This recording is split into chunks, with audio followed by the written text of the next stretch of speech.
16. Inocencia, felicidad, pureza de corazón. 30 de enero del 80. La realidad del don y del acto de donar, delineada en los primeros capítulos del Génesis como de la creación, confirma que la irradiación del amor es parte integrante de este mismo misterio.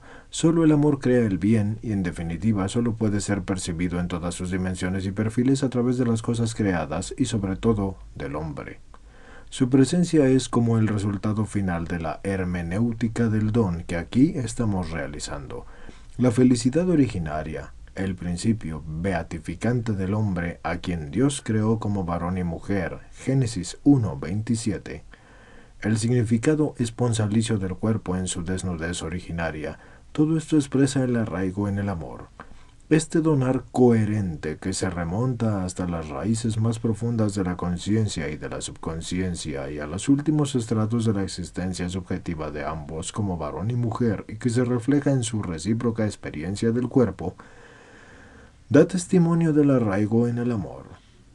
Los primeros versículos de la Biblia hablan tanto de ello que disipan todas las dudas. Hablan no solo de la creación del mundo, sino también de la gracia, y esto es de la comunicación de la santidad y de la irradiación del Espíritu que produce un estado especial de espiritualización en ese hombre que de hecho fue el primero.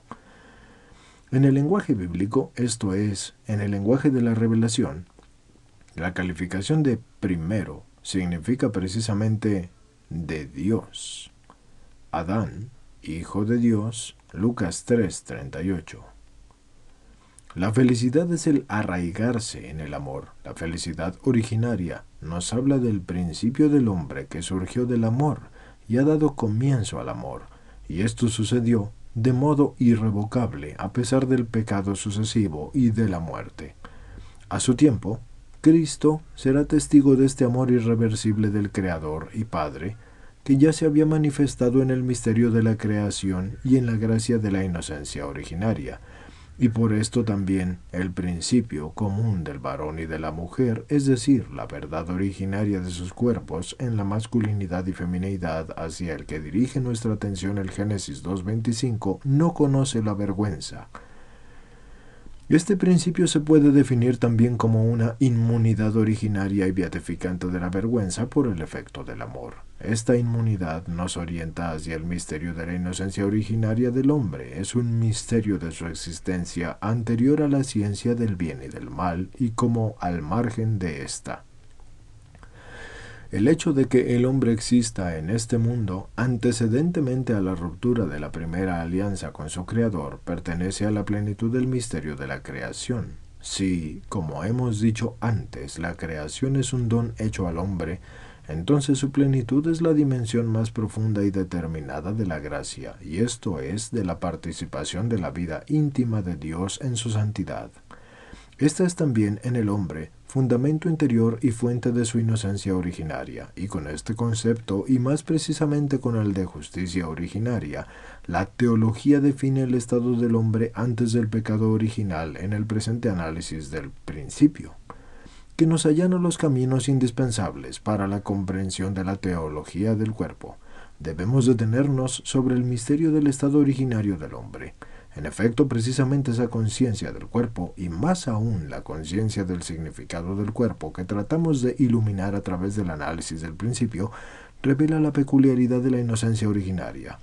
Lo que se manifiesta quizás mayormente en el Génesis 2:25 es precisamente el misterio de esta inocencia, que tanto el hombre como la mujer llevan desde los orígenes, cada uno en sí mismo.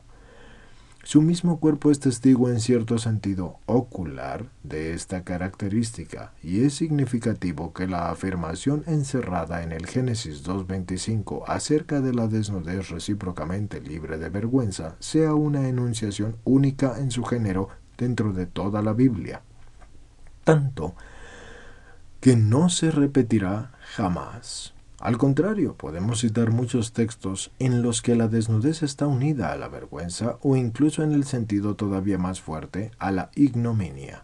En este amplio contexto, son mucho más claras las razones para descubrir en el Génesis 2:25 una huella particular del misterio de la inocencia originaria y un factor especial de su irradiación en el sujeto humano. Esta inocencia pertenece a la dimensión de la gracia contenida en el misterio de la creación, es decir, a ese misterioso don hecho a lo más íntimo del hombre, al corazón humano, que permite a ambos, como varón y mujer, existir desde el principio en la recíproca relación del desinteresado don de sí mismos. En esto está encerrada la revelación y a la vez el descubrimiento del significado del esponsalicio del cuerpo en su masculinidad y femineidad, y se comprende por qué hablamos en este caso de revelación y a la vez de descubrimiento. Desde el punto de vista de nuestro análisis, es esencial que el descubrimiento de esponsalicios del cuerpo que leemos en el testimonio del libro del Génesis se realice a través de la inocencia originaria. Más aún, este descubrimiento es el que revela y el que lo hace patente. La inocencia originaria pertenece al misterio del humano, del que se separó después el hombre histórico, cometiendo el pecado original. Pero esto no significa que no esté en disposición de acercarse a ese misterio mediante su ciencia teológica. El hombre histórico trata de comprender el misterio de la inocencia originaria como a través de un contraste, y esto es remontándose a la experiencia de la propia culpa y del propio estado pecaminoso. Trata de comprender la inocencia originaria como una característica esencial para la teología del cuerpo, partiendo de la experiencia de la vergüenza. Efectivamente, el mismo texto bíblico lo orienta así. La inocencia originaria es, pues, lo que esto es, en sus mismas raíces. Excluye la vergüenza del cuerpo en la relación como varón y mujer y elimina su necesidad en el hombre y en su corazón, o sea, en su conciencia. Aunque la inocencia originaria hable sobre todo del don del Creador y de la gracia que ha hecho posible al hombre vivir el sentido de la donación primaria del mundo, y en particular el sentido de la donación recíproca del uno al otro a través de la masculinidad y la femineidad en este mundo.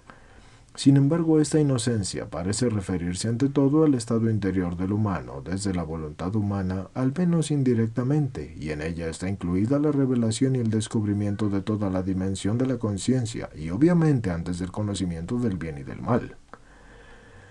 En cierto sentido se entiende como una rectitud originaria. En el prisma de nuestro a posteriori histórico, tratamos de reconstruir en cierto modo la característica de la inocencia originaria, entendida cual si fuera un contenido de la experiencia recíproca del cuerpo o como una experiencia de su significado como esponsalicio, y esto según el testimonio del Génesis 2 del 23 al 25. Puesto que la felicidad y la inocencia están inscritas en el marco de la comunión de las personas, como si se tratara de dos hilos convergentes de la existencia del hombre en el mismo misterio de la creación, la conciencia beatificante del significado del cuerpo, y esto es del significado esponsalicio de la masculinidad y femineidad humanas, está condicionada por la inocencia originaria y no parece que haya un impedimento de ninguna clase para entender aquí esa inocencia originaria como una particular que conserva una fidelidad interior al don según el significado esponsalicio del cuerpo. Por consiguiente, la inocencia originaria concebida así se manifiesta como un testimonio tranquilo de la conciencia que, en este caso, precede a cualquier experiencia del bien y del mal. Y sin embargo, este testimonio sereno de la conciencia es algo mucho más beatificante. Efectivamente, se puede decir que la conciencia del significado esponsalicio del cuerpo en su masculinidad y femineidad se hace beatificante solo por medio de este testimonio.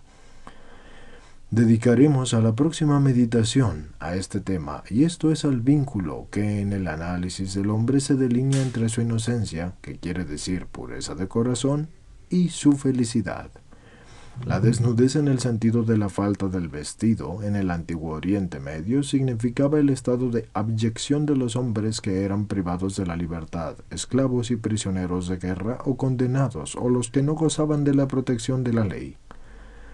La desnudez de las mujeres se consideraba un deshonor, por ejemplo, las amenazas de los profetas Oseas 1 y 2 y Ezequiel 23, 26 a 29. El hombre libre, atento a su dignidad, debía vestirse suntuosamente. Cuanta mayor cola tengan los vestidos, tanto más alta era la dignidad. Por ejemplo, el vestido de José, que inspiraba celos en sus hermanos, o de los fariseos, que alargaban sus franjas. El segundo significado de la desnudez, en el sentido eufemístico, se refería al acto sexual. La palabra hebrea serwat significa un vacío espacial, por ejemplo, del paisaje. Falta del vestido, expolio, pero no comportaba nada que fuera oprobioso. Sabemos que la ley es espiritual, pero yo soy carnal, vendido por esclavo al pecado, porque no sé lo que hago, pues no pongo por obra lo que quiero, sino lo que más bien aborrezco. Eso hago. Pero entonces ya no soy yo quien obra esto, sino el pecado que mora en mí. Pues yo sé que no hay en mí, esto es, en mi carne, cosa buena, porque el querer el bien que está en mí, pero el hacerlo no. En efecto, yo no hago el bien que quiero, sino el mal que no quiero. Pero si hago lo que no quiero, ya no soy yo quien lo hace, sino el pecado que habita en mí. Por consiguiente tengo en mí esta ley, que, queriendo hacer el bien, es el mal el que se me apega, porque me deleito en la ley de Dios, según el hombre interior. Pero siento otra ley en mis miembros, que repugna a la ley de mi mente y me encadena a la ley del pecado que está en mis miembros. Desdichado de mí, ¿quién me librará de este cuerpo de muerte? Romanos 7, versículos del 14 al 15 y del 17 al 24. Video meliora provoke, deteriora sequor, Ovidio metamorph, séptimo, 20.